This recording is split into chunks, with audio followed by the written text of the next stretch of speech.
Bom dia, pessoal. Vamos esperar aqui o pessoal entrar, que hoje a gente vai ter uma live super especial com o professor Marco Antônio Araújo Júnior, que já está entrando aqui.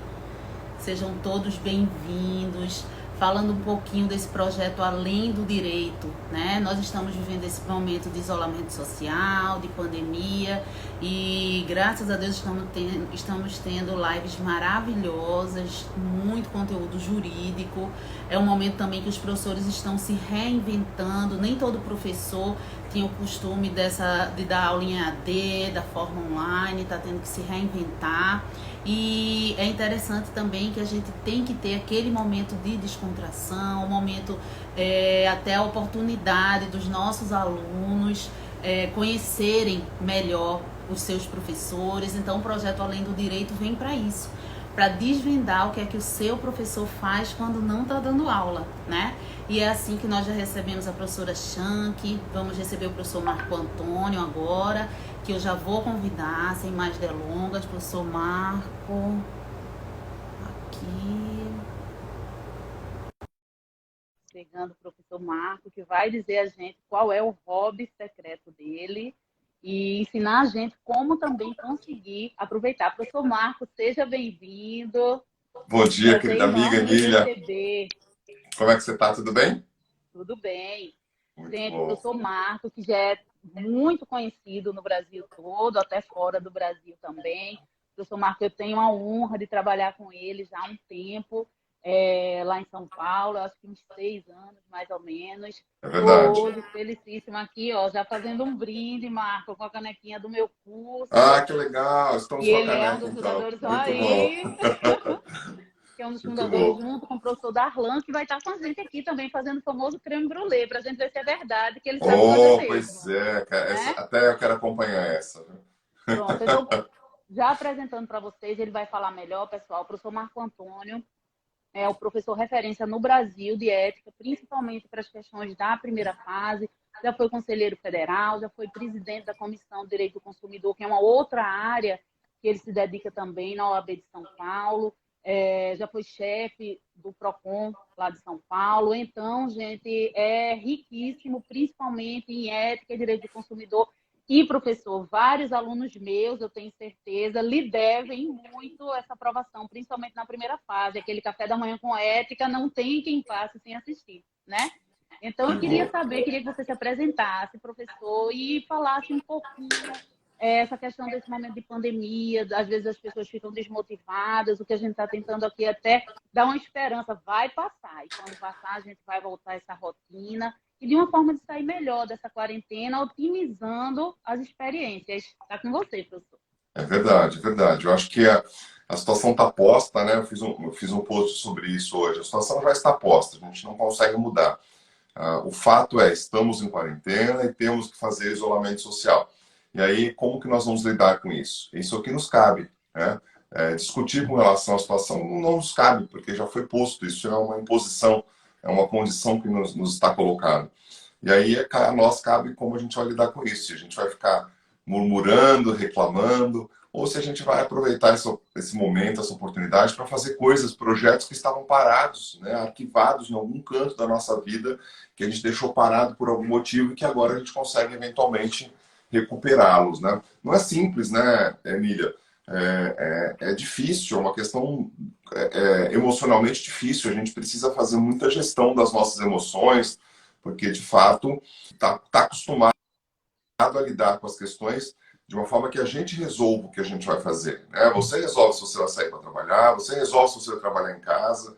Então, eventualmente, você até pode estar acostumado com a rotina de home office, mas é porque você resolveu que está trabalhando em casa, né? E não porque é uma imposição, não porque está sendo obrigado a trabalhar em casa. Então, essas coisas todas nos põem a pensar muito de que forma a gente vai lidar com as nossas com a nossa rotina daqui para frente, né? Porque aquilo que a gente reclamava no passado, né? Ah, que rotina, tem que acordar, tem que fazer, segunda-feira, coisa chata.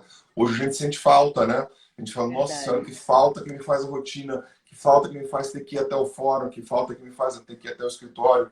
ter que ir até o curso, que falta que me faz ver as pessoas, abraçar as pessoas, coisa que eu nem fazia no passado, ou que fazia muito pouco, ou que eventualmente até fazia, mas não dava tanto valor. Então esse é o momento para a gente pensar e ressignificar todas essas coisas na nossa vida, né? Perfeito. E lembrar que não é férias, recadinho, quem está nesse trâmite, primeira, segunda fase de OAB, a rota está lá e não é férias, né? É Férias a gente vai verdade. planejar agora com o professor Marco Antônio, né?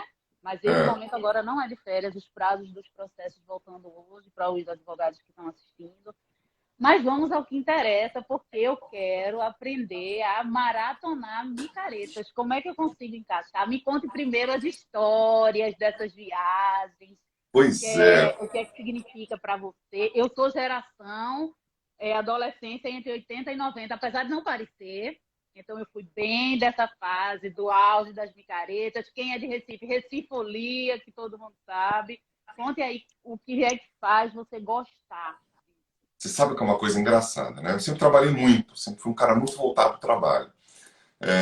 E nasci na época de carnaval, né? Então eu gostava, quando era mais jovem, quando era bem mais jovem, quando era moleque, eu morava em Atibaia, uma cidade no interior de São Paulo, e eu gostava dos bailes de carnaval que tinha num clube bem famoso que tinha em Atibaia, São João Tênis Clube. Então eu gostava de ir nos bailes de carnaval lá, mas eram aquelas coisas interessantes, porque eram marchinhas de carnaval. E hoje nem tem mais, né? Mas eu gostava muito do clima do carnaval, do clima do carnaval. E aí, eu lembro que eu era muito jovem, muito moleque, e tinha escola de samba na minha cidade, que passavam lá por uma avenida, que era uma avenida principal da cidade, e tinham várias escolas de samba. E lembro que tinha uma escola de samba que era das crianças, então era uma escola de samba só destinada às crianças. E que eu fui convidado naquela escola de samba para ser um dos puxadores de samba, né? Olha! É, então foi uma experiência muito engraçada e eu comecei então a falar assim, puta, eu gosto de carnaval, eu tenho alguma coisa com carnaval, acho que é engraçado, acho que é gostoso e tal, mas sempre estava à distância e tal. Uma vez fui desfilar, saí numa escola de samba aqui em São Paulo, achei interessante a experiência e tal, mas eu olhava Salvador, e aí o Marcelo, nosso amigo Marcelo Marcelo Ribeiro está aqui, Ribeiro, é, claro, grande. também é um micareteiro, né? A gente já se encontrou em Uhum. Salvador. Eu olhava Salvador e falava o seguinte: não, não dá, pelo amor de Deus, olha o tanto de gente que tem dentro de um trio desse, não vou conseguir ficar lá. Eu vou conseguir ficar perto desse povo, todo mundo junto, todo mundo grudado. Não, isso não é para mim. Eu gosto de carnaval, mas eu gosto de assistir, não gosto de participar, tal. E essa história sempre me enrolava. Não, porque eu não gosto, não gosto. E eis que dois professores amigos me fizeram um convite em determinado momento. E eu já tinha, então, talvez acho que uns 38 anos, já tinha passado meu momento de Você já micare. passou dos 35, não? Já passei de 35 já. Ah, olha as revelações da quarentena. O professor Marco Eu Antônio já passou dos passei de 35. 35. Eu já passei bastante dos 35. Deixa quieto. Eu tô com 45 anos. Eu tenho 45 Nossa, anos. tá ótimo. E aí eu pensei o seguinte, falei, já com 38 anos, falei, isso é uma coisa tão adolescente, né?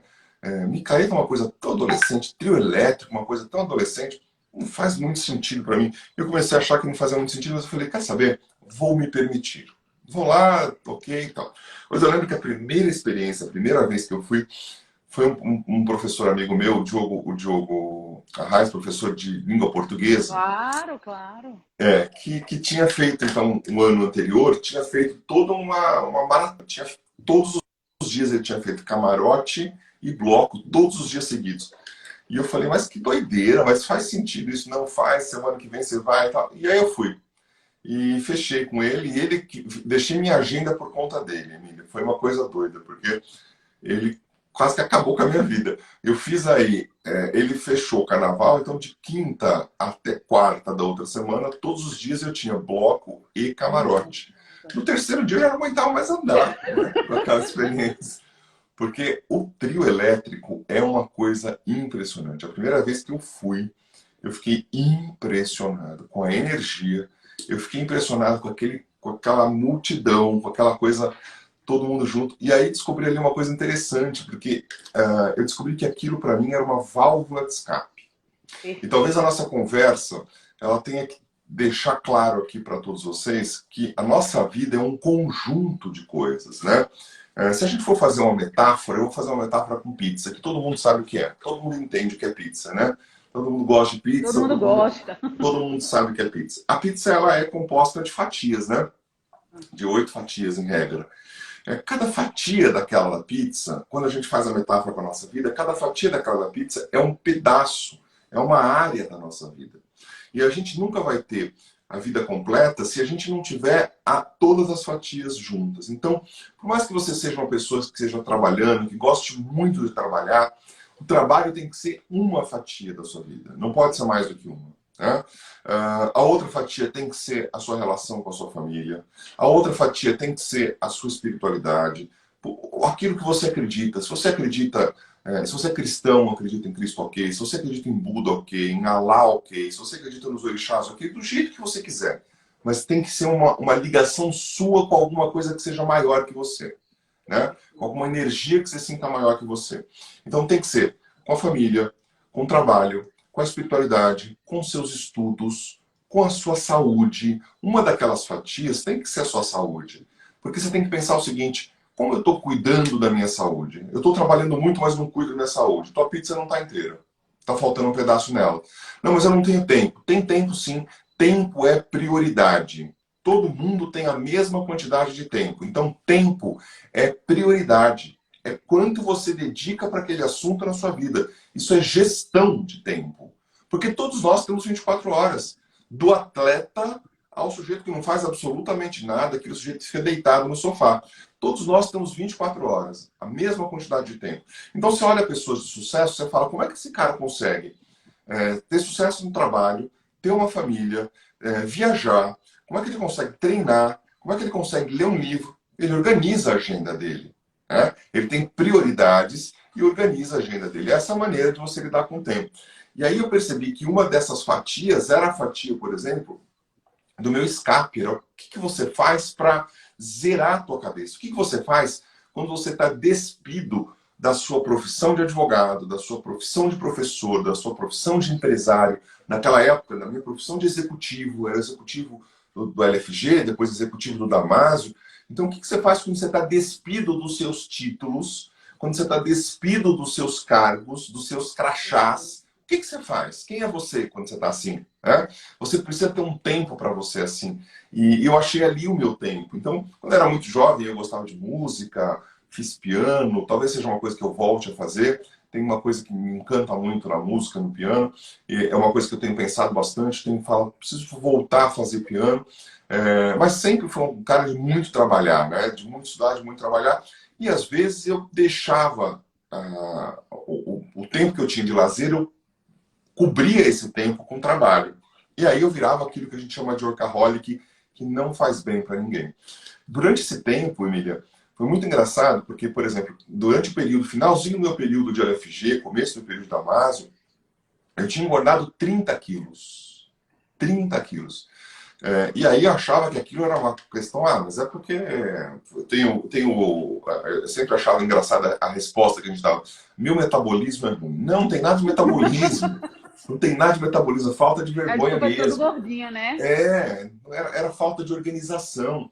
Era a falta de identificar que eu estava trocando alguma coisa que eu poderia fazer por mim, um esporte, uma aula de música, alguma válvula de escape, eu estava trocando aquilo por comida. Então, de alguma forma, eu substituía uma das minhas fatias por comida. E quase que me compensava aquilo, né? Quase que de alguma forma me premiava. Então, eu falava, você trabalhou tanto, você trabalhou 12, 14 horas hoje, você merece, no final do teu dia, comer 2 hambúrgueres, né? Como se aquilo fosse um Eu prêmio para mim. mereço, né? Eu Tô trabalhando mereço. tanto. E a Exato. comida, Marco, é uma coisa que você não tem que despender tempo para aquilo. Até porque geralmente a gente fazia isso o quê? Com algum fast food. Não, mas isso justifica, né? É, Almoços de negócio. Aí sempre você acha, eu tô com crédito, eu tô trabalhando tanto, é, aí me é. dá esse crédito. É E é como se o autossuficiente. trabalho te desse o crédito para você fazer todo o restante. Então, quer dizer, eu ficava ali focado. Isso acontece muito com quem presta concurso, viu, Emília? Quem Isso é presta verdade. concurso, quem faz exame de ordem também, a pessoa está focada unicamente naquela questão. Então, o que a pessoa faz? Ela fala o seguinte, tem que estudar. O dia inteiro ela tem que estudar, tem que estudar, tem que estudar. Enquanto ela está estudando, ela abre um pouquinho no Instagram, ela abre um pouquinho do Facebook, ela lê um pouquinho de notícia que saiu, ela dá um pulinho na geladeira, O ela faz o negócio. foco. Então, né, efetivamente, ela não está estudando. E aí, quando ela fala o seguinte, chega, agora eu já estudei. Agora, quando ela está descansando, ela fica pensando o seguinte, pô, eu podia estar estudando. Então, ela fica com uma sensação de culpa dupla. Enquanto ela estuda, não consegue estudar, está com culpa. Quando para fazer alguma coisa para ela, está com culpa, porque ela fala que podia estar estudando. E aí fica sempre esse jogo da culpa para os dois lados. Foi nesse momento que eu acho que eu descobri o seguinte, eu preciso de uma válvula de escape. E essa válvula de escape ela tem que ser minha, ela não pode ser o que a Emília faz, o que o José faz, o que a Maria faz. Não. Tem que ser uma válvula de escape minha, que identifique em mim alguma coisa que eu gosto muito de fazer, que eu pare naquele momento e falo, putz, isso é muito legal para mim. Isso faz todo sentido para mim, né? E aí eu trabalho o ano inteiro para poder fazer aquilo, trabalho o ano inteiro para poder me organizar para ir. Esse ano eu não fui para Salvador, foi muito engraçado, porque eu marquei uma viagem, eu ia para Tailândia, e eu falei assim, chega, eu não quero Salvador, nesse ano eu não quero carnaval. E não deu certo a viagem para Tailândia por conta do coronavírus, né? A gente tem ah, uma preocupação aí com o coronavírus desde antes da época do carnaval. Então não deu certo, eu acabei abortando a viagem para a Tailândia. E aí eu fiquei preocupado porque eu já não conseguia mais ir para o Carnaval de Salvador. Então eu fiquei assistindo o Carnaval de Salvador, fui para o Carnaval do Rio de Janeiro. Mas eu senti a necessidade da gente criar em nós uma válvula de escape. Uma válvula que, de fato, permita que você faça alguma coisa que te faça bem, sem que você se preocupe com a opinião dos outros. Uma coisa que te faça bem, que te faça feliz, sem que os outros sejam importantes. E aí, essa válvula de escape pode ser cinema, pode ser teatro, pode ser, enfim, pode ser viagem. Você pode viajar, eu gosto muito de viajar. Viagem para mim é uma coisa que me ajuda, me muda muito. Eu tinha uma questão interessante que eu não tirava muitas fotos de viagem, né? E eu guardava essas memórias mais na cabeça do que nas fotos. E depois eu fui mudando e fui vendo que as fotos me ajudam a relembrar a viagem. Então, Verdade. eu olho no momento, olho lá uma foto e relembro exatamente aquele momento daquela viagem, como foi interessante para mim. Então, viagem para mim é uma coisa que me ajuda bastante mesmo. Então, eu trabalho bastante para poder também agendar as minhas viagens. E uma das coisas que Marco, eu gosto bastante de fazer é a micareta, né? e uma coisa, Marco, também que suas viagens já têm funções sociais. Você sabe, já são de utilidade pública. Porque eu viajei com você naquela sua viagem para as Ilhas Gregas, que você registrava tudo lá no É cruzeiro, né? verdade. Então ainda tem essa sua função social dos É, professores, das pessoas que te seguem, terem acesso a isso também. E é justamente por isso que eu pedi para provocar essa conversa, porque falando agora como professores que te seguem, né? Que você falou muito essa questão. Quando a gente vê alguém que tem sucesso, como pode essa pessoa recebe tantos prêmios, é um super empresário, um super professor, muito bem dentro de política de ordem, e ainda arruma tempo para viajar, para se divertir. Então, você serve de espelho também para nós, professores, até para dar um peso na consciência da gente. Espera aí, não. Se ele consegue, a gente também vai atrás. Imagina para quem está nessa situação de vulnerabilidade, de estar fazendo os concursos, está se submetendo ao AB. Então, eu queria que você contasse também para a gente viajar com você. Eu sei que você também curte Rock in Rio. Conte aí, para que micaretas você já foi? As histórias. Marcelo Ribeiro está lá de Salvador, deve estar cheio Marcelo de está história acompanhando também, aqui, né? Marcelo. Então, me fale um pouquinho assim das curiosidades dessas suas viagens de micareta. Conheceu algum cantor lá, alguma banda? Qual é a sua banda? Você é chicleteiro? Como é aí essa história? Então, foi muito legal, porque daí eu comecei a conhecer, porque por trás de tudo aquilo que passa na televisão tem uma coisa que é o que acontece no chão, né? Que é a micareta de verdade. Então, a primeira coisa interessante da micareta, isso já acontecia comigo quando eu fazia Fortal. Eu ia para o Fortal é em junho, né? Final de semana de junho, último, acho, em junho. Em julho, comecei fazendo Fortal e depois fui para Salvador. Então, a parte mais legal disso era que você comprava lá, então, 5 dias, né? E aí você comprava 5 dias de chiclete, por exemplo, mas você queria trocar, você queria fazer, quando tinha o asa de águia, né? Então trocava um dia Isso. de chiclete pelo asa de águia, trocava um dia de chiclete pelo Everest e tal. Então, em Fortaleza, especificamente, tem uma praça muito legal que chama Praça de Portugal, que a gente ia lá 4 horas da tarde, 3 horas da tarde, para trocar os abadás. Então você já tinha comprado o abadá, você ia lá para trocar os abadás por outros. E aí você conhecia um monte de gente ali já, e trocava alguém que queria o abadá que você tinha com alguém. Aquilo ali já é um network fora do comum. Quando você olha de O fora, assim, networking você da fala assim, micareta. o network da micareta. Então você já começa a conhecer as pessoas por ali e você já vê que o dinheiro não é só a moeda de troca, né? Você já vê que o abadá é uma moeda de troca. E você também vê que alguns posicionamentos das empresas, porque por trás de cada artista, por trás do Bel, por trás do Durval, por trás da Ivete, da Claudinha, por trás do Harmonia do Samba, por trás de cada artista desse existe uma empresa. E essa empresa cria um marketing para poder atrair as pessoas, né? Então você já vê a estratégia de marketing por trás de cada empresa. E você já vê o valor agregado que cada empresa tinha. Então, por exemplo, um abadá do chiclete, naquela época quando tinha chiclete com banana, ele valia 2, 3 vezes mais do que um abadá da Cláudia Leite, por exemplo, né? Então as pessoas, muito engraçado, as pessoas compravam os abadás mais caros antes, muito tempo antes, e lá elas iam trocar pelos mais baratos e ainda pegavam dinheiro para poder gastar no dia Você do tem os evento. lotes, né? Os Exato, preços são por lotes. compra por lote. E aí aquela pessoa que deixou para o final, que foi comprar no final, ela paga um pouquinho mais caro lá, mas ela vai lá e também conhece o cara que está vendendo. Então aquilo era um pré-carnaval que acontecia ali. Ainda acontece, faz tempo que eu não vou para o Fortal, mas ainda acontece um pré-carnaval ali na troca dos abadás, que já era uma parte do evento, né? Depois você voltava, arrumava o teu abadá, customizava o teu abadá e aí você corria lá para participar do evento. O evento em si era fantástico, tem música, pessoas, é muito interessante porque várias vezes as pessoas pararam e olhavam, professor Marco Antônio, é você mesmo? Nunca imaginei você aqui. Posso É tirar uma muito foto? interessante, né? Professor na balada, né? Quando às Pois é. vezes é algum lugar que eu vou, aí eu lembro que eu fui uma vez numa boate aqui em Recife e você subia de elevador. Aí eu dizendo, eu acho que aqui nem deve ter muito aluno. Eu estava com os professores, não, os alunos aqui é o pessoal mais velho, tal. Só que a gente que dá aula para a UAB tem toda a faixa de alunos, a gente que dá aula para pós, para atualização e prática, tem toda a faixa. É. E assim que abriu o elevador foi muito engraçado, que tinha um grupo imenso que a aluna estava fazendo a despedida de solteiro, com tudo que tinha direito. E assim que abriu a porta do elevador, prof! Aí pronto, aí já foi aquela noite que você sabe que já tem que ficar mais. Pois é, e aí? Ainda tem uma preocupação, né? De você falar assim, ó, quando a pessoa te encontra no começo do trio elétrico e pede para tirar uma foto, tudo bem. O problema é quando ela te encontra no final do trio elétrico, Pois né? é, Você já tá o caco, com você já medo de tinha. tirar um meme. Pois é, pelo amor de Deus. Aí você fala, pode tirar uma foto? Pô, deixa a gente tirar uma foto amanhã, a gente tira uma foto melhor. Mas Deixa eu me essa foi uma recompor. experiência. A experiência do Fortal foi que me deu a primeira sacada de como funcionava o carnaval. Daí eu fui para Salvador. Salvador é outro mundo. O Marcelo é um cara felizardo, porque ele mora numa cidade fantástica, apaixonante. É uma cidade que tem de trabalho a lazer. É uma cidade que eu amo. Eu estou sempre em Salvador. Eu gosto muito de Salvador. Eu gosto do Rio de Janeiro também, mas gosto muito de Salvador. Então o Marcelo é um cara felizardo. E aí, quando eu fui para Salvador, eu fiz todo esse processo também, né? De trocar e de vender os abadás.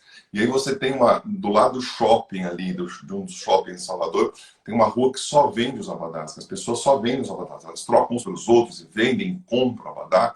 E tem uma negociação que envolve todo esse negócio dos abadás. E aí, de novo, saindo da dinâmica do carnaval e indo para a dinâmica da vida, né? Você entende que ali tem muita gente que trabalha uma semana para viver um semestre, né? Tem famílias que trabalham uma semana no Carnaval de Salvador para viver um semestre com aquilo que eles trabalharam, né? Com a venda dos abadás, com a venda das bebidas no trio, né? No circuito. As pessoas juntam todo o dinheiro, trabalham naquele período e vivem um semestre, às vezes até mais do que isso, às vezes um ano, com o rendimento daquele evento. Então, aquilo que a gente acha que é uma coisa normal, que é uma coisa simples, é o evento para a vida daquelas pessoas, né? Então, quando se cogita, por exemplo, o prefeito de Salvador falou recentemente que se não tiver regularizada a questão do coronavírus até o próximo carnaval, talvez ele suspenda o Carnaval de Salvador. A gente está falando de milhões de reais de investimento, de empresas que investem. A gente está falando de pessoas que trabalham, de pessoas que têm suas rendas ali no dia a dia, né? A gente está falando de uma economia que circula em torno daquilo, né? Tanto para o Brasil, que vem gente do Brasil inteiro, quanto para o exterior. A gente recebe milhares de pessoas de fora. Então é uma análise que a gente também tem que fazer do ponto de vista econômico. Aquilo é um evento economicamente muito relevante. Tal qual quanto é um congresso, tal quanto é um Rock in Rio, aquilo é um evento economicamente muito importante, né? E eu acho interessante, professor Fábio Nunes entrou Ah, agora. nosso amigo Fábio aqui, ó. Querido amigo Fábio. É interessante também, Marco, porque aqui eu moro num estado que é turístico, não é? E com muita tradição também em carnaval. E em Olinda, esse mercado é tão... A cidade alta de Olinda fecha para isso. E ainda tem um plus, porque em eventos maiores, por exemplo, tem todos esses comerciantes informais, mas a maioria dos prejudicados são os maiores empresários, né? Aqui, para você ter ideia, existe um mercado a mais no Carnaval de Olinda, que é o aluguel das casas da cidade alta. Então, tem moradores que passam, por exemplo, 6 meses ou, quiçá, um ano, porque é muito valorizado o metro quadrado lá, porque as pessoas vão no primeiro dia, se hospedam em grupos naquelas casas e só saem no fim do carnaval. E os moradores alugam suas casas e vão para a casa de parentes, para algum outro lugar. E esse pessoal, essa análise também do que vai afetar esse próximo carnaval, se a gente tem, não tem, essas pessoas também já estão com essa preocupação. Porque, na verdade, isso faz parte da economia daquela família, né? Quer dizer, ela está posicionada num lugar importante para o carnaval, ela vai alugar seu apartamento, alugar sua casa, com aquele aluguel ela vai compor a sua renda e, de alguma forma, se isso não acontece, vai impactar negativamente. Então, por trás da história do carnaval, tem uma economia muito grande, como tem as festas, como tem a festa do peão em Barretos, como tem, enfim, o Rock in Rio, como tem... essas festas todas, elas têm uma economia que gira no entorno dessas festas. O carnaval não é diferente, né? E aí comecei, então, a minha, como você diz, a minha maratona de micaretas, né? Foi muito bom. E aí eu sou iveteiro, né? Eu sou tiete da Ivete, então toda vez...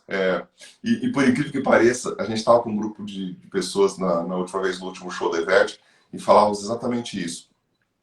O show da Ivete é exatamente igual, não muda nada. A ordem das músicas eu já sei todas. E as pessoas falam, mas por que você gosta? Eu falei, não sei, eu gosto dela, eu acho ela fantástica, eu acho ela uma pessoa.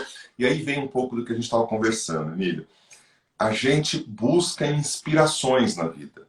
A gente busca pessoas que de alguma forma nos inspiram. E a gente não busca inspiração numa pessoa só, né? Eu, pelo menos, não sou assim. Eu não olho para o Bill Gates e falo, eu quero ser o Bill Gates. Não. Eu quero o de melhor que tem no Bill Gates, eu quero o de melhor que tem na Ivete, eu quero o de melhor que tem no Fernando Pessoa, eu quero o de melhor que tem. Então eu busco. O melhor que tem o professor Darlan Barroso, que entrou Que está agora, meu aqui, ó. líder do processo Meu civil. sócio, ó, meu sócio há 15 anos. Então, eu quero exatamente a lógica é você pegar o que de melhor tem nas pessoas, se inspirar, né? E você consegue montar o que você é a partir dessas inspirações. Então, por exemplo, eu vejo Ivete como uma cantora fantástica, mas eu vejo ela como uma empreendedora de primeira linha, né? A mulher sabe exatamente o que falar, sabe exatamente como se comportar. Eu vejo ela como uma marqueteira de mão cheia. Enfim, a fala dela, né? Ela é uma oradora. Para o direito, a gente consegue identificar grandes oradores, mas a gente tem que enxergar grandes oradores fora do direito. Ela é uma artista que se posiciona absolutamente eclética. Ela é a cara de um profissional 4.0. Então, ela tem habilidades emocionais, ela tem habilidades profissionais, canta, apresenta programa, tem uma dinâmica, tem uma família. Então, você olha para aquilo e fala o seguinte, ó, olhando de fora, a pizza está completa, né? Tem um momento eu estava na festa de Iemanjá, em Salvador, no último 2 de fevereiro, e que também teve shows, enfim. E a gente estava pegamos não sei qual o nome daquilo, não é carreata, porque é de barco, enfim. Todos os barcos vão, né, para o Rio Vermelho ali. E aí ainda brinquei, falei assim, aquele grandão deve estar Ivete, né? Que era um gigante, assim, um iate gigante, falei, aquele grandão deve estar Ivete. E depois que nós voltamos, fui pro hotel, fui ver um post e a Ivete estava num barquinho mais simples que você pode imaginar, né? Um barquinho que tinha só um cara com 2 reminhos lá, e ela, um filho e o esposo, e aí num barco mais simples. Daí você olha aquilo e fala assim, ó, mais uma lição para aprender. Quer dizer, a pessoa que de fato tem condições não necessariamente é a que mostra. A riqueza, ela não é a riqueza não serve para ser apresentada, ela serve para ser vivida, né? As suas Márcio, conquistas servem para ser vividas. você assistiu a live dela, essa última que ela Assistir, fez? Eu assistir, achei incrível né? aquela live, né? E foi exigência dela ter feito sem todo aquele aparato. Eu achei tão natural, foi uma coisa até que inspirou para a gente É, tocar esse projeto, porque é ela, naquele momento dela, na casa dela, e cheia de improvisos de tudo, mas a gente sentindo aquela naturalidade. E às vezes o que a gente está precisando é exatamente se identificar com aquela pessoa real, né? é Ainda isso. que tenha tido todos os problemas e percalços, aí eu achei bem interessante e é a cara dela Não, aí. e você, quando você nota, Emília, que é genuíno, que é autêntico, você releva. Você releva os erros. Verdade. Porque você percebe o seguinte, esses erros são comuns, eles podem acontecer com qualquer um, né? Então você Aí você releva, se identifica, tem você aquela se noção de identifica. empatia com ele. Você se identifica, você cria empatia, você se identifica e você percebe que você pode, de alguma forma, absorver o que aquela pessoa tem de melhor. Então, quando você fala das viagens, durante algum tempo eu fiquei pensando, né, e já recebi críticas, inclusive, com relação a isso, mas por que você posta as suas viagens? Né? Isso, de alguma forma, você não está mostrando, querendo aparecer que está fazendo essas viagens? Ao contrário, quando eu posto as viagens, eu quero, na verdade, mostrar que cada um de nós, vocês têm condições também de planejar e fazer aquilo. Se eu tive condições, eu que comecei minha vida trabalhando muito cedo, né, com 12 anos eu já trabalhava em padaria, eu fui balconista de padaria, fui garçom no restaurante do meu pai, em outros restaurantes. Meu pai tinha um restaurante, eu era garçom no restaurante do meu pai, fui balconista de padaria durante um tempo, fui office boy durante muito tempo. Comecei trabalhando com 12 anos, muito cedo, né, juntando meu dinheiro, conquistando as minhas coisas. Então, se eu consigo hoje fazer uma viagem organizada dessa, qualquer pessoa consegue. Quem está estudando para concurso, quem está estudando para OAB, tem que lembrar o seguinte: vou estudar agora porque eu quero fazer isso. Vou estudar agora porque eu quero fazer uma viagem como essa. Isso faz parte daquilo que eu chamo de propósito, né? Qual o teu propósito? Ah, meu propósito é passar no concurso para juiz. Mas para quê? O que você quer fazer com esse cargo de juiz? Você quer passar no concurso para juiz para quê? Para mostrar para os outros? Ou porque você quer viver isso? Né? Ah, meu propósito é passar na OAB e me inscrever como advogado. Mas para quê? O que você vai fazer quando você for advogado? E o que você vai fazer sob todas as óticas? O que você vai fazer como profissional? Quem que você vai atender? Ah, eu vou trabalhar no meu escritório, eu quero muito ganhar dinheiro. E ganhar dinheiro é uma coisa super legítima, né? Tem gente que tem vergonha de dizer que quer ganhar dinheiro. Ganhar dinheiro de forma lícita é super legítimo. É super legítimo. Então, tem que assumir mesmo que tem. Olha, eu quero advogar porque eu quero ganhar meu dinheiro, eu quero ter uma casa legal, eu quero ajudar os meus pais, eu quero, de alguma forma, eu quero fazer uma viagem para o exterior, eu quero conhecer Paris, eu quero conhecer Amsterdã, eu quero conhecer... então, eu quero ir para a festa tal que acontece lá na Bélgica. Tudo isso envolve o teu propósito. É por isso que você, quando trabalha, quando acorda de manhã, você fala o seguinte: putz, eu vou ter que estudar mesmo, né? Eu vou ter que parar aqui meu dia, 3 horas para estudar. Você tem que lembrar por que você vai estudar. Qual o teu propósito? Onde é que você quer chegar com isso? Pô, eu vou estudar porque eu quero passar no exame da OAB, eu quero ser advogado, eu quero trabalhar, ter meu escritório. Lembra, eu quero fazer aquela viagem que fulano de tal postou. Eu gostei muito daquele lugar. Eu quero conhecer aquela ilha lá que o Marco Antônio foi conhecer. Então, e eu fiz isso várias vezes. Eu sigo várias pessoas que eu me inspiro nelas e falo assim, e printo. Vejo lá e printo, falo aqui, ó, tá aqui printado. Eu quero ir para esse lugar. Esse lugar, então, vai ser o meu lugar, vai ser o lugar onde eu vou na próxima viagem. E isso tudo dentro da minha vida, depois que eu fiz o curso de inteligência emocional, depois que eu estudei para a formação de coach, isso tudo na minha vida começou a sair do plano da ideia e passar para o plano do planejamento. Né? Então, eu saía da história da ideia. Ah, um dia eu quero ir para... Não, um dia não. Um dia não. Eu vou colocar foto de onde eu quero visitar. Então, se eu quero visitar o Coliseu, tá aqui, ó. Vai estar foto lá do Coliseu, tá lá no meu plano, minha visão extraordinária de futuro, vai estar foto do Coliseu, porque eu vou olhar todo dia para lá e vou lembrar que é para lá que eu vou. É por isso que eu tô acordando. né? Quero visitar tal lugar, quero olhar para lá. Então, eu tenho no meu plano, na minha visão extraordinária de futuro, eu tenho tudo desenhadinho. Eu tenho, por exemplo, onde vai ser a sede própria do meu curso. Então, tem desenhadinho lá como é o prédio, o desenho do prédio espelhado. Então, isso está lá desenhadinho. Quanto meu curso vai trabalhar no próximo ano? Qual vai ser a minha conquista pessoal? O que eu vou fazer com aquilo? Quem eu vou ajudar? Quer dizer, dentro de uma das fatias da pizza é o compartilhar. Quem eu vou ajudar? Que instituição que eu vou ajudar? E ajudar não é dar dinheiro, Emília. Ajudar é participar. Ajudar não é se depositar na conta. Ajudar é ir lá entregar a comida. Ajudar é participar. Ajudar é você ser voluntário num projeto. Ajudar é de tato, estar de perto, do lado das pessoas que precisam. E cuidado, porque caridade não tem nada a ver com vaidade. São coisas distintas. Né? Tem gente que faz caridade e posta fotinho lá. Ó, vim fazer tal coisa. Estou doando parte dos meus direitos autorais para a instituição tal. Isso não é caridade, isso é vaidade. Perfeito, perfeito. Isso é vaidade. Você quer o quê? Likes. Você quer likes, então, que você está fazendo isso? Isso é vaidade, não é caridade. Ah, o meu próximo livro vai ser doado inteiro para não sei o quê, e mostra a foto das pessoas recebendo a cesta básica. Você está expondo as pessoas que estão recebendo a cesta básica, é isso que você quer? Então você quer expor a sua posição de superioridade, que está doando uma cesta básica para aquele ser inferior que está ali, e você acaba de tirar uma selfie sua, ser superior, com a foto do ser inferior. Isso não é caridade. Subjugando, né, Marco? Você acaba subjugando aquele vulnerável. Exato, exato. Isso é vaidade pura, vaidade pura. A caridade vai muito além disso, né? A caridade, às vezes, não está nem no dinheiro.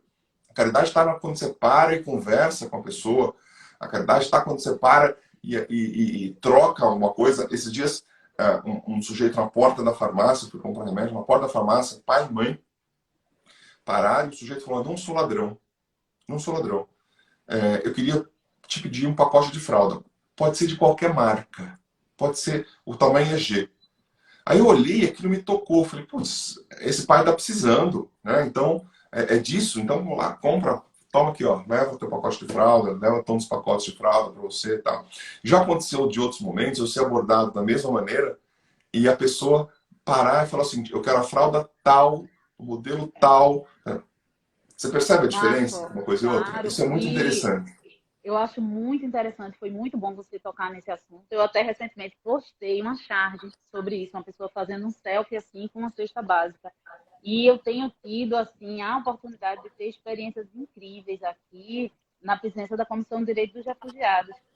É uma situação que está afetando o Brasil todo, a questão dos venezuelanos. E aqui em Recife, só para te dar esse exemplo, nós estamos recebendo alguns índios, né, da etnia Varal, que vieram andando de Roraima para cá, enfim. E eles estão nessa situação de necessidade nesse momento, na faixa de 150 índios, mais ou menos. E nós recebemos eles lá, baixar o som, está muito baixo. Eita. Então, deixa eu trocar aqui o fone, Dani disse que está baixo. Então, nós recebemos eles lá na OAB, e um dos caciques deu uma lição que eu achei sem preço. Ele disse exatamente isso. Deixa eu só trocar aqui.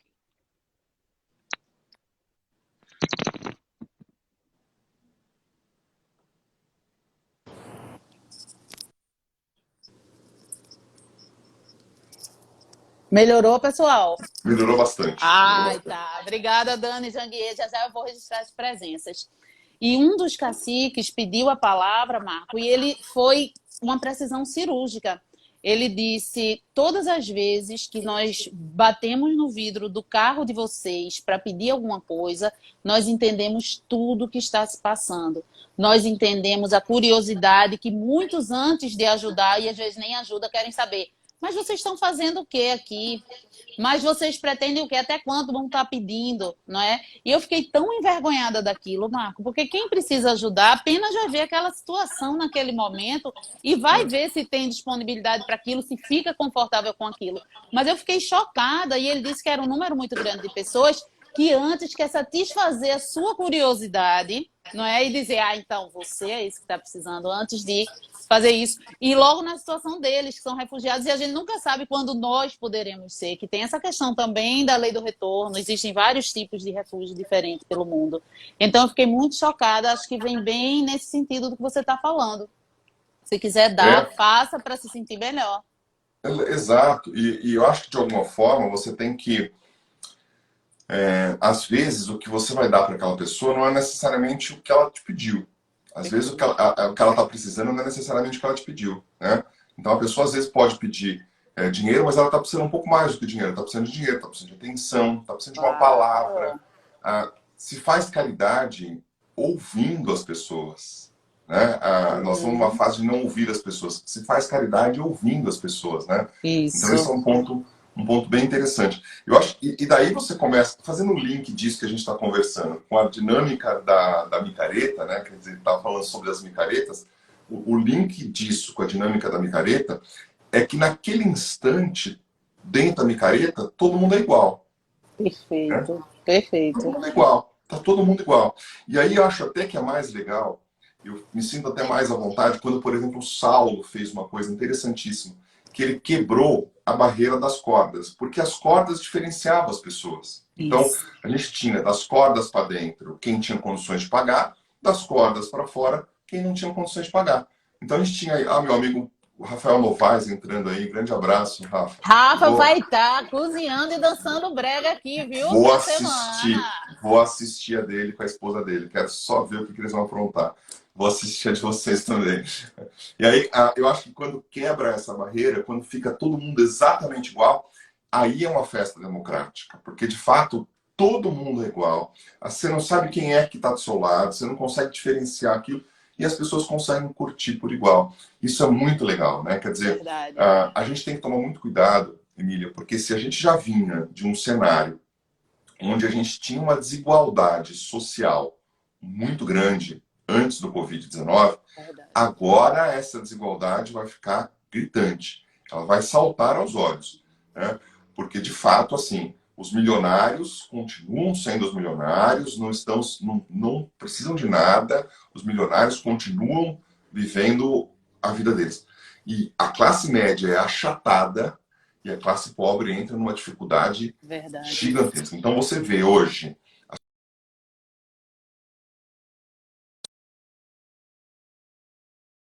casa, faça quarentena, isolamento social, fique na sua casa, não saia de casa. Mas a população que precisa dos R$ 600 tem que ir para a porta da Caixa Econômica Federal. Tá todo mundo lá, os seus R$ 600, esperando sair Uhum. lá o seu valor depositado. E aí, ali a gente sente o seguinte, não tem essa história de que faça seu isolamento social. Tem gente que não consegue, tem gente que vai precisar ir buscar o dinheiro lá na Caixa Econômica, tem gente que vai precisar vender o bolinho que está vendendo para poder sobreviver. Tem gente que fala o seguinte, Uhum. não fique na sua casa. Tem um decreto de Tocantins, da cidade de Araguaína, que diz que não pode ter mais de 8 pessoas na mesma casa. Desculpa, não conhece a realidade do brasileiro. Tem casa que tem Verdade. 14, 15 pessoas, né? Uma do lado da outra. Que isolamento é esse? E aí, quando a gente põe todo mundo. Porque as pessoas revezavam os horários em casa enquanto trabalhavam. Agora tá Não, todo é mundo junto, verdade. Verdade. né? Verdade. Então, a gente precisa pensar que assim, o mundo é muito além do que aquilo que a gente vive, do que aquilo que a gente enxerga. Tem muita Uhum. dificuldade em torno das pessoas que estão passando por isso. Isso é interessante da gente considerar nesse momento de isolamento, né? Verdade. E também, Marco, até essa pressão que fica, né? Fique em casa, lave a mão, lave a mão. A gente aqui em Pernambuco tem uma ação civil pública que para os moradores de rua, porque fica, imagine a situação, eles vendo essas campanhas, fica em casa, nem em casa tem, né? Alguns políticos aqui estão tomando iniciativa, Alcides Teixeira, de fazer, por exemplo, lavatório de mão itinerante pela rua. Mas existe toda essa variedade e realmente a quarentena está sendo meio que seletiva e está trazendo outras realidades. Por isso que eu penso, nesse momento, é você tentar se tornar melhor em todos os sentidos e você não esquecer aquela questão do foco no final. O que é que eu vou fazer lá na frente? Vai passar. Eu vou estar pronto para isso, quero viajar, fazer minhas micaretas e tal. Eu vou estar pronto, eu estou capitalizando, se eu estou estudando para concurso, eu estou correndo atrás para quando marcarem a prova, eu já estou pronto para realizar a prova. Se eu tenho meus prazos, foi muito interessante essa questão para quem advoga, dos prazos que estavam suspensos, porque hoje voltaram, né? E vários jovens advogados que interagem muito comigo. Professor, e agora só faltava um dia para o recurso. Eu disse, você teve essa quarentena todinha, você não caprichou. Meus melhores recursos vão ser esses que eu vou entrar aqui agora, porque eu tive tempo de maturar aquelas ideias, de pesquisar, não é? Então, eu acho que é muito essa ideia, Marco. O que é que eu vou fazer depois? Porque vai passar, gente. Então, o que eu estou fazendo agora para depois colher? Não é? Mais ou menos isso. E é o exercício da procrastinação, né? Quer dizer, amanhã eu faço, depois eu faço, depois eu faço, depois eu faço. E esse exercício da procrastinação, isso é uma doença, isso todos nós temos um pouco, né? Todos nós somos um pouco procrastinadores. Tem gente que é muito, tem gente que... Agora você fala, mas como não ser procrastinador? Depende, cada um tem seu jeito, né? Eu tenho a minha maneira, vou até te mostrar aqui. Eu tenho aqui do lado, a gente está aqui, vou mostrar, tá meio bagunçado aqui, mas você vai ver. Eu tenho aqui meu estúdiozinho, né? Então tem meu computador, que é o meu micro estúdio, a minha câmerazinha, tá? Top, e ali, ó, top. Tá vendo meus post-it ali, ó? Tem um monte de post-it. Perfeito. Então eu tenho ali os de vermelho, que são os urgentes, eu preciso tratar disso, resolver aquilo. Os de amarelo, que são mais ou menos. E aí eu tenho os de azul, que são aqueles que eu posso deixar para depois. Então você percebeu que eu tenho um monte de vermelho e amarelo ali. Porque tem que ter uma gestão. Exatamente. De prioridades, né? Olho ali a minha prioridade, eu sei que aquele assunto é o assunto do dia. Eu tenho que tirar, eu não vou dormir enquanto não arrancar aquele post-it dali. Então eu preciso me organizar. E óbvio, aí eu vou dormir tranquilo, porque eu sei o seguinte, eu fiz o que eu tinha que fazer. Tá lá, meus vermelhos estão zerados, tá tudo tranquilo. Isso é uma forma de você não procrastinar.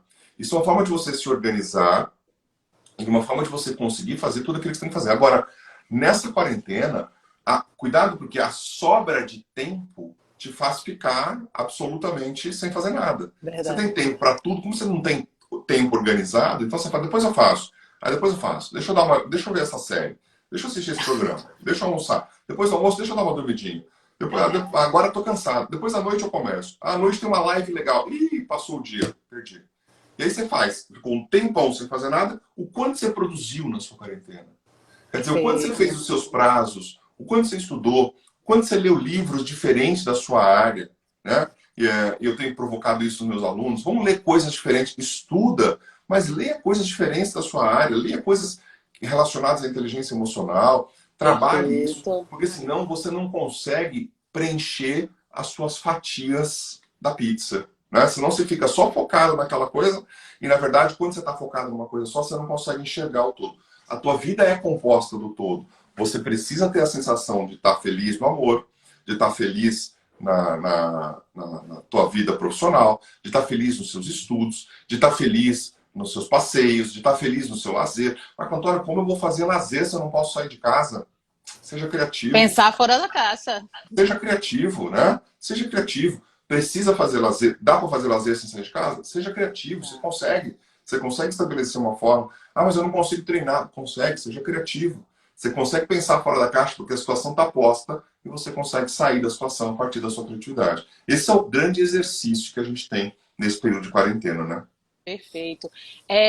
Nem senti o tempo passar. Vamos entrar nos últimos 10 minutos. Eu vou constar aqui as presenças, já pedindo desculpa se eu não conseguir acompanhar todas, tá? Enquanto isso, quem tiver alguma dúvida, alguma provocação, alguma curiosidade, pode ir postando aí.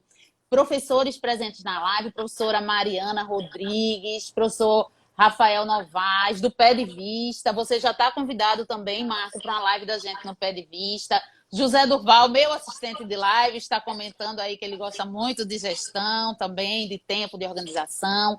Professora Manu Alves, que é nossa conselheira aqui da UAB, um beijo grande. Martinha, minha amiga do grupo. Edilene Teixeira, um beijo especial que está acompanhando aí. Duvé, que está acompanhando. Dani Janguier, que vai fazer a live dela. Mostrando os talentos como personal stylist, negociadora de Harvard, promete essa live dela, né?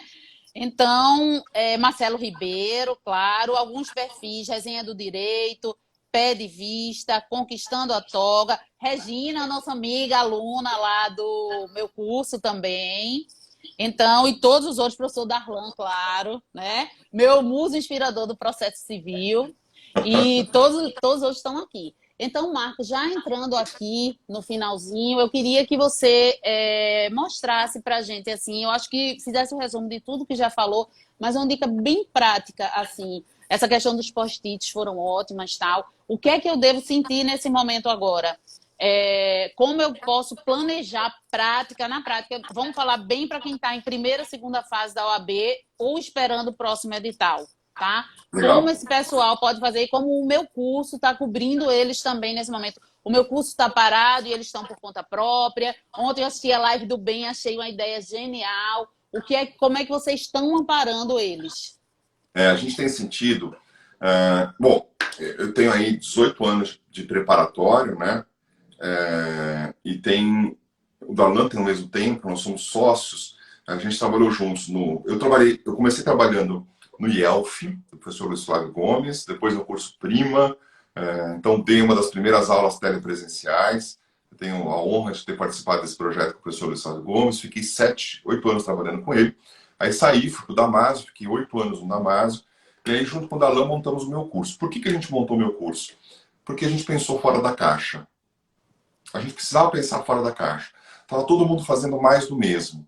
Estava todo mundo entregando mais do mesmo.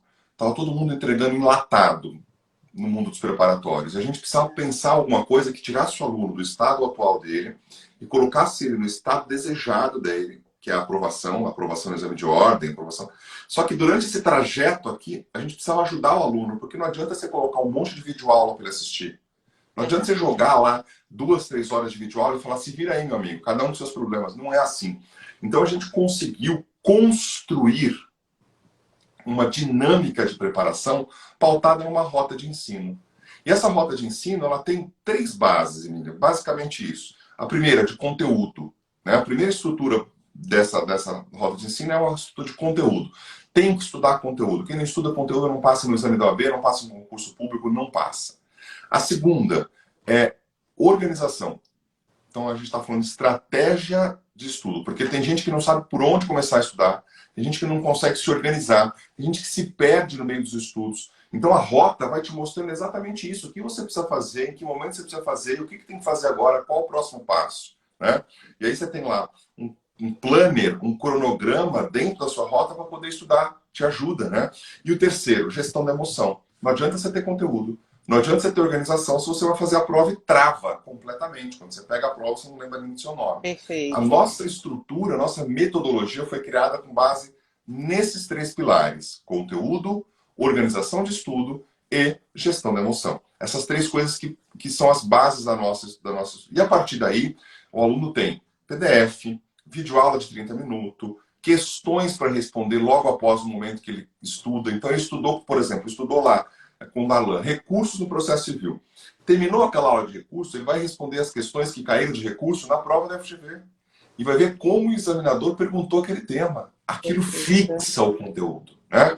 Porque aprender, se você pretende aprender sem treinar, é quase que se você se considera alimentado só de ler o cardápio no restaurante. Sabe quando você chega no restaurante, abre o cardápiozinho e fala, bife à parmegiana, já tá bom, tô tranquilo, tô alimentado. Não dá. Ler o bife à parmegiana não vai te alimentar. Você precisa comer aquilo. Você precisa, de alguma forma, você precisa incorporar aquele assunto em você. E a mesma coisa com os estudos. Você leu, ouviu a videoaula, aí você incorporou o conteúdo com as questões. Fez tudo isso, faz elementos de revisão e aí termina o seu tema, a sua unidade de ensino. É com base nisso que a gente construiu a nossa rota e os nossos alunos estão todos estudando nesse momento. Estudando uma dinâmica diferente, uma metodologia diferente. Tenho postado muito isso nas minhas redes sociais. Quantos nossos alunos estão evoluindo? Quer dizer, gente que estava prestando 8, 9, 10 exames, fez a nossa metodologia e passou. Né? Gente que estava acertando 35, 36, fez a nossa metodologia, está acertando 45, 50 e passou. Então isso é o meu curso. Meu curso é exatamente esse projeto. A gente pensou fora da caixa e a gente está mostrando para os alunos que é possível você se preparar de um jeito mais dinâmico, de um jeito mais divertido. E eu volto para a história da micareta. Né? A ligação com a micareta nisso é assim, a micareta é um pouco da nossa vida. Né? O trio elétrico é um pouco da nossa vida. A gente sabe exatamente que vai ter começo e fim, e para nós não importa o começo e não importa o fim, importa a trajetória. Importa o que a gente vai cumprir durante essa trajetória. Então, a trajetória da micareta é a trajetória da nossa vida. A gente precisa curtir isso, a gente precisa não ter vergonha do que a gente está fazendo, a gente precisa se misturar com quem precisar se misturar, a gente precisa aprender a cantar aquelas músicas, aprender a jogar aquele jogo, aprender a fazer parte daquilo, aprender a entender a dinâmica daquilo, não só do seu espaço, mas a dinâmica do todo, né? O que cada um faz ali, o que cada personagem tem ali. A gente precisa aprender que para chegar até esse jogo da vida, a gente tem que interagir com as pessoas, a gente tem que fazer network, a gente tem que saber um pouco do que cada um, da necessidade dos outros, a gente tem que cruzar todas essas coisas na nossa vida, porque a nossa micareta da vida está andando. E a gente sabe que vai chegar um dia que vai acabar, né? E o dia que acabar, a gente tem que parar, olhar para trás e falar o seguinte, pô, foi a micareta dos meus sonhos, foi o trio elétrico que eu queria. Eu estou super feliz, eu fiz tudo que eu tinha que fazer. Porque senão, quando acaba, não dá tempo de você voltar e falar, começa de novo. Já passou. Aquela micareta, aquele trio... É a sua micareta. É a sua micareta. Né? Professor, fiquei emocionada agora com esse seu desfecho, assim, e vou passar a encarar essa quarentena, esse isolamento social. Eu que trabalhava 3 turnos, o quarto ainda era me esticando aqui, viajava toda semana, tinha semana que eu passava por 3 estados diferentes. Eu vou encarar essa quarentena como sendo o meu percurso de micareta. E que seja o melhor, que eu faça da melhor forma esse percurso. Eu quero agradecer algumas perguntas aí sobre os cursos e tal. Um dos diferenciais também é que os donos respondem direct, né? Tanto o professor Marco Antônio e o professor Darlan, eu acho que passam horas, né?